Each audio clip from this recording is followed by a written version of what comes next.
And the actual idea, writing down stuff, is a notebook, is a computer?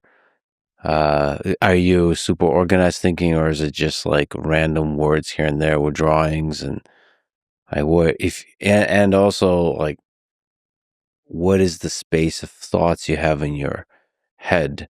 Is this sort of amorphous things that aren't very clear? Are you visualizing stuff? Is there something you can articulate there? I tend to leave myself a lot of voicemails because as I'm walking around, I'm like, oh man, this idea. And so I'll just call my office and leave myself a voicemail for later to transcribe.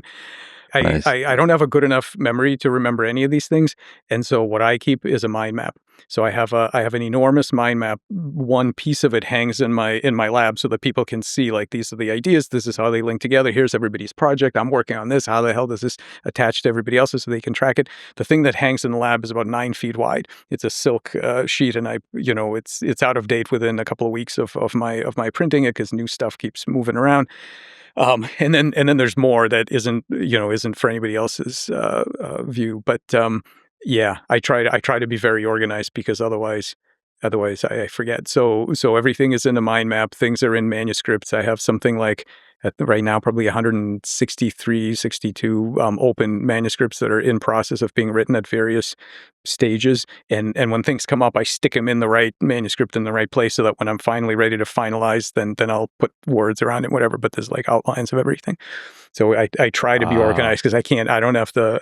So there's a wide front of manuscripts of work that's being done, and it's continuously like pushing towards completion, but you're not clear where what's going to be finished when and how and when is the actual... I mean, that's yes, but that's just the theoretical philosophical stuff. The empirical work that we're doing with in the lab, I mean, we know exactly, It's more focused. There's like we know this is anthrobot aging, this is limb regeneration, this is the new cancer paper, this is whatever. Yeah, those things are very linear. Where do you think ideas come from when you're taking a walk that eventually materialize in a voicemail? Where's that? What is that from you? Is that, a lot of really, some of the most interesting people feel like they're channeling from somewhere else. I mean, I hate to bring up the Platonic space again, but I mean, if you talk to any creative, that's basically what they'll tell you, right?